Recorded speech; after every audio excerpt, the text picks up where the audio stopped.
Around Dodge City and into territory on west, there's just one way to handle the killers and the spoilers, and that's with a U.S. Marshal and the smell of gun smoke.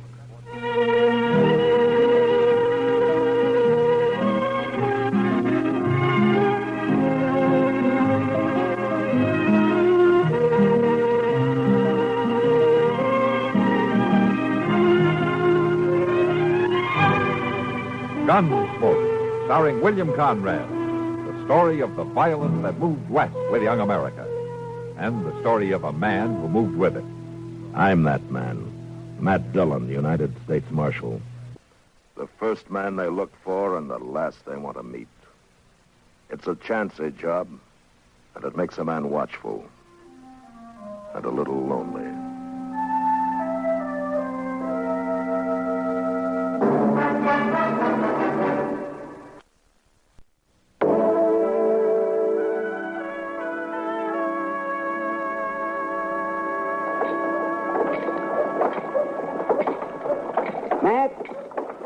Do you mind stopping in Jonas's store for a minute? No, it won't take long. What are you going to buy, Doc? Another diploma to hang on your wall? Oh, another diploma to hang on. Anybody can shoot bullets into people the way you do. What takes real brains is digging them back out. But between the two of us, we managed to make a living, don't we? Barely. Just barely. Hello, Jonas. Hello, Marshal. Doc? Mr. Jonas. What can I do for you? Well, I'm looking for a saw. What? You're looking for a saw? And some nails, Mr. Jonas. Sure, Doc, sure. I'll have to fetch him from the storeroom out back. Doc, what do you want a saw for? See, Matt, look here. You got a batch of new derbies in. Doc, what are you going to use a saw for? I bet they're expensive, too. Here! Stop there! Stop! What's that? Yeah, stay here, Doc. He's over there behind them barrels, Marshal. Who is? I don't know, but I'll shoot him dead if he moves. Don't kill me. I ain't armed. All right, come out of there with your hands up. Here, Amber. Yeah, it's me.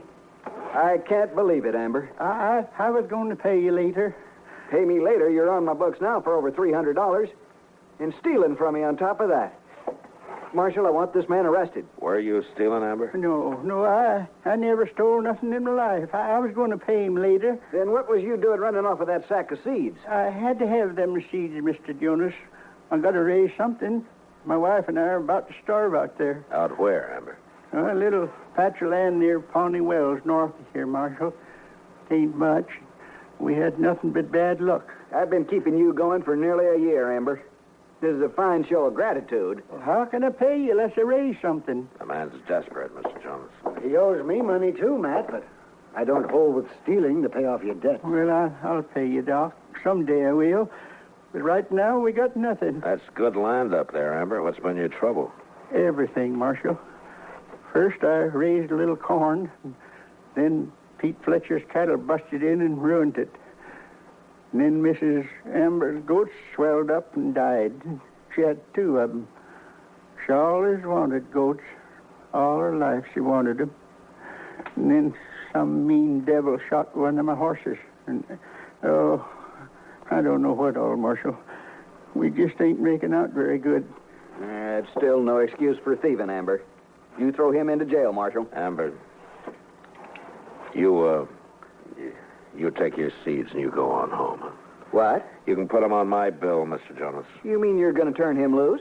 Go on, Amber. Oh, thank you, Marshal. I won't forget this. It's a fine thing when the law starts encouraging crime. I hold you guilty as he is, Marshal Dillon. Come on, Doc. Let's get out of here.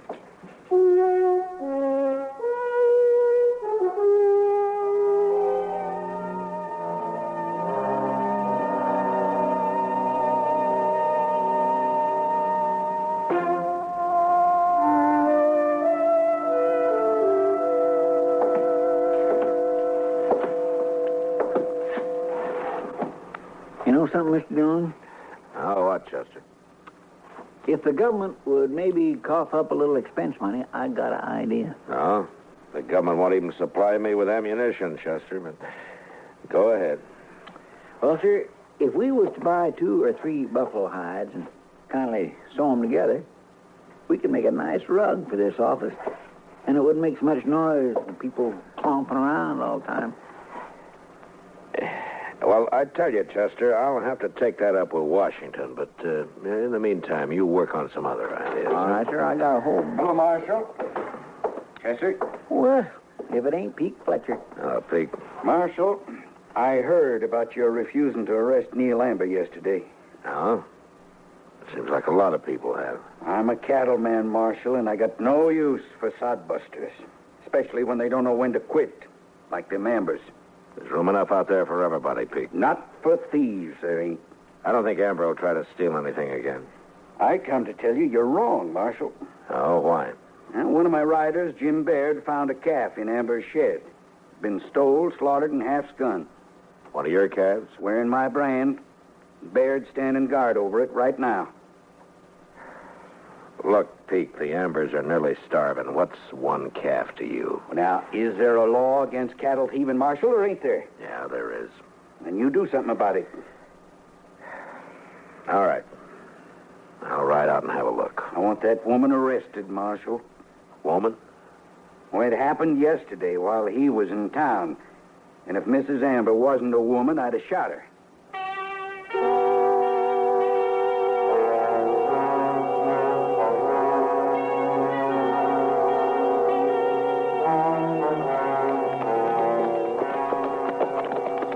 My calf's in the shed, right over there, Marshal.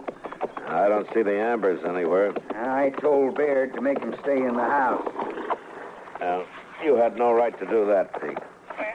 I got a right to protect my property, ain't I? Chester, Yes, sir. go tell the Ambers to come out to the shed here. All right, sir.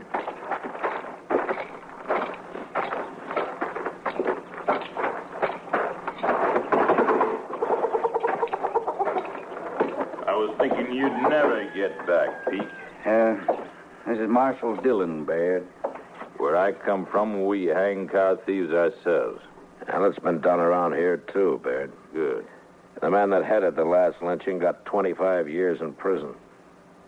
You trying to scare me, Marshal? I hate lynching, Baird. I hate even the talk of it. All right, Pete, where's the calf? Right over here, Marshal. She was trying to butcher it on the ground. Now, a man would have hung it up. There's Pete's brand, right there. Marshal? I thought I told you to stay in the house. You're not telling anybody anything, Baird. Hello, Amber. Ma'am? She didn't do this, Marshal. Miss Amber, would you mind telling us about it? Baird can tell you all you need to know, Marshal. I want to hear what Miss Amber has to say. I feel guilty, Marshal. They made me feel guilty accusing me this way. Oh, it's hurt her bad, Marshal. My wife's an honest woman. If you're innocent, you got nothing to worry about, Miss Amber. Now, you tell me what happened, huh? Well, Neil was in town, and I come out to the shed to get a potato for my dinner, and I seen that little calf lying there, and I was standing here looking at it. And then he come in and grabbed me and said I'd stole it. Oh, Marshal, they're saying that makes me want to die. I tracked that calf here, and I caught her skinning it, Marshal. She's just trying to work on you. Nobody's going to believe a couple of thieves. Well, I know what you're doing, Pete Fletcher, but I ain't leaving this land. Not now or ever. Well, you going to arrest her, Marshal? You go on back to the house, ma'am. What? My whole life I never done anything wrong. Now I feel I ought to be hung. She'd be better off dead than like this. If she was a man, she would be dead, Amber. That's enough, Baird. I'm not arresting anybody, Pete. Are you calling me and Baird liars? I'm saying there isn't enough evidence. Now, you take your calf and you get out of here and you leave these people alone. All right, Marshal. But the next time we ain't coming to the law. We'll handle this ourselves.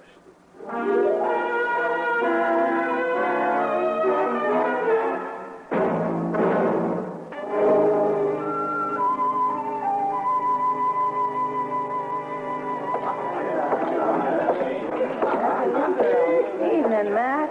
Ah, hello, Kitty. Matt, I want you to meet Lucinda. She's new here. Oh? Hello. Welcome to Dodge, Lucinda.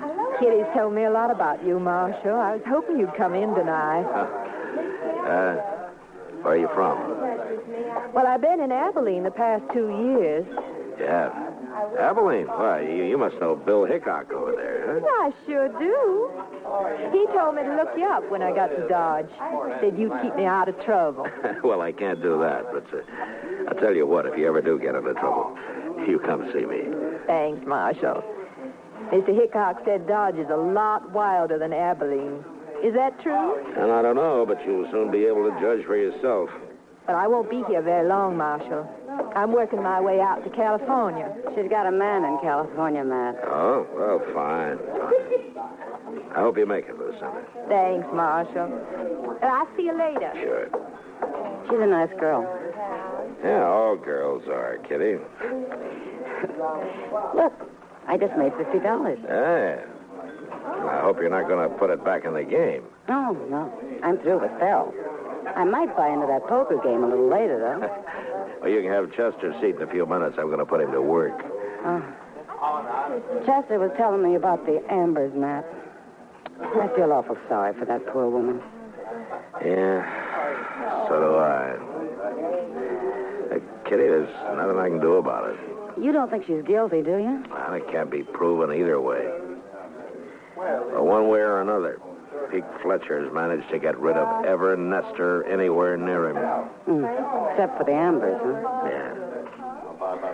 Like he says, they're pretty stubborn.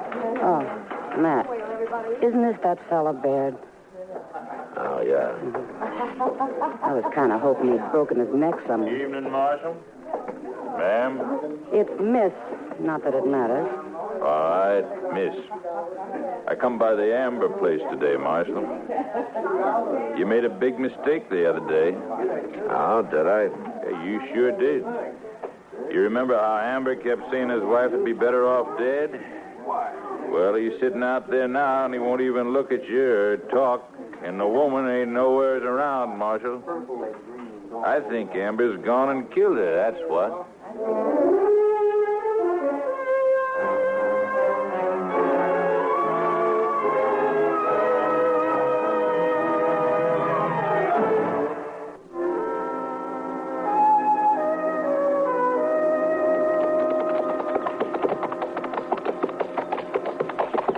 Place looks deserted, Mr. Dillon. Yeah, it does. Maybe Baird was right. Maybe something has happened to Miss Amber. Yeah, maybe. I will soon find out. Now we'll try the house first. Well, look yonder. That door is wide open. Amber? Anybody home? Now let's take a look inside, Chester. I don't much like the idea of just walking into somebody's house. Neither do I, but... Well, there he is. Yeah.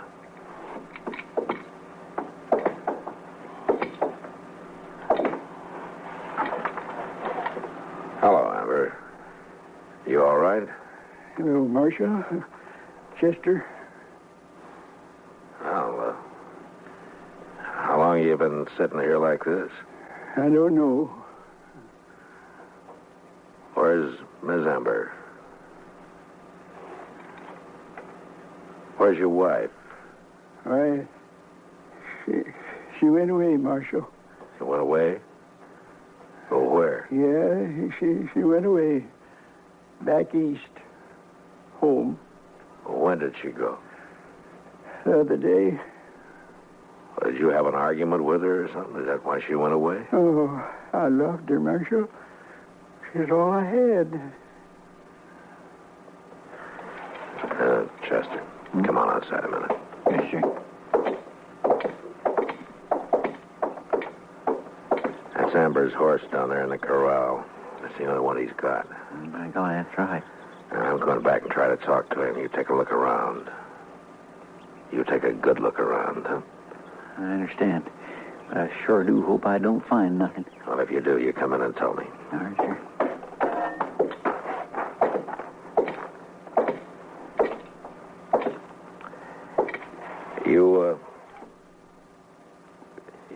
want to tell me what happened, Amber? She's gone, Marshal. Did Barrett or Pete Fletcher have anything to do with it? They said she stole a calf. She didn't do that, Marshal. No, I don't think she did either. There hasn't been any more trouble like that, has there? Has there? Baird come by yesterday, but he didn't do nothing. Oh, I'm ashamed about my wife, Marshal. Ashamed? I mean, her not being here. It's just too much for her. She just couldn't take it no more. But she shouldn't have gone off like that. Well, how did she go? We was married 30 years, Marshal. I was real proud of her. Of course you were. Tell me, when she left here, how did she go? She rode away. You mean she took your horse? Yeah, she took my horse. Dillon? Yeah. Did you find anything? Yes, sir, I sure did. Laying under a blanket right out in the shed there. He didn't even bury her. She'd been shot, Mr. Dillon. Who shot her, Amber? I couldn't bury her. I couldn't get that near her yet. Did you shoot her? Tell me. I shot her, Marshal.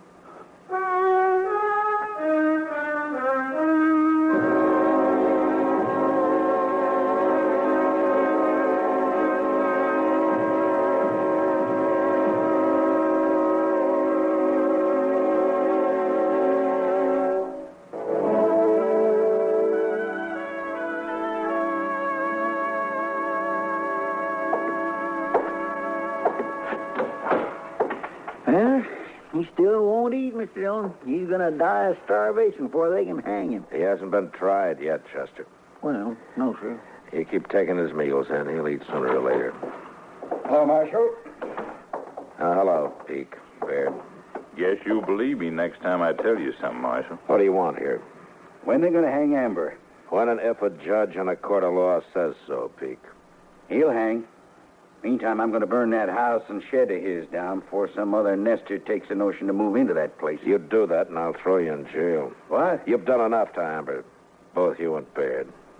Are you accusing me of anything direct, Marshal? If I could, I'd have you both tried. Now, you better be careful what you're saying. Oh, never mind, Peek. Looks like we won anyway. All right, get out of here, both of you. Come on, Baird.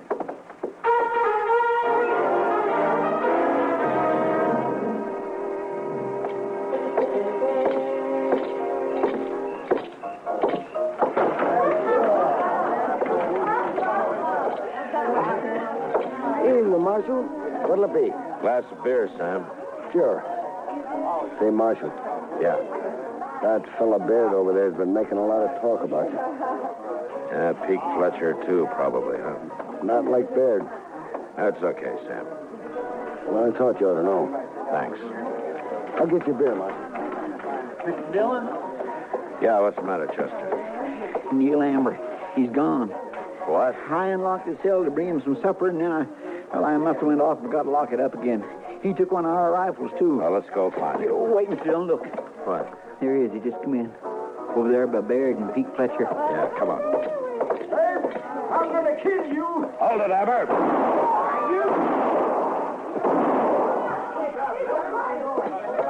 All right, put that gun away, Peek. He killed Baird, Marshal. He was going to kill me. You shoot him again, and I'll kill you. He's unarmed now. I ain't going to shoot him.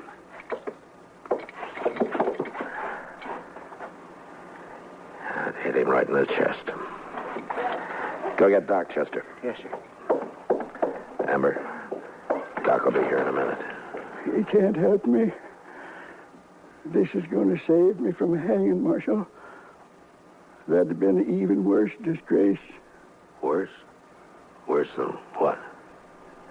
Come closer, Marshal. I don't want nobody else to know, but my wife. I didn't shoot her. She killed herself, is that it? That made me terrible ashamed, Marshal. I'd hung rather than anybody know it. You won't tell, will you? No. No, I won't tell. Marshal, you've been good to me. Thanks.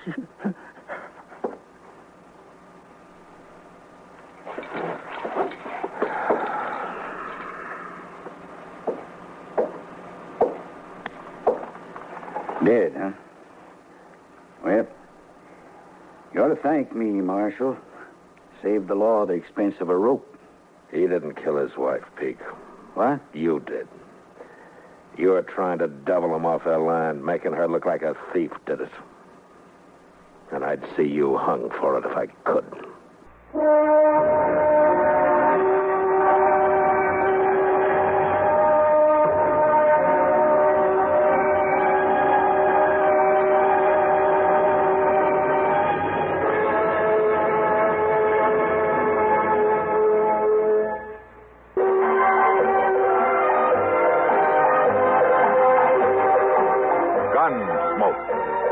Produced and directed in Hollywood by Norman Macdonald, stars William Conrad as Matt Dillon, U.S. Marshal. The story was specially written for Gunsmoke by John Meston. Featured in the cast were Ralph Moody, Vic Perrin, Barney Phillips, Virginia Gregg, Harry Bartell, James Nusser, and Gene Bates. Harley Bear is Chester, Howard McNear is Doc, and Georgia Ellis is Kitty. This is George Walsh inviting you to join us again next week when CBS Radio presents another story on Gunsmoke. You've been listening to the OTR Gold Network. Find more classic radio at otrgold.com.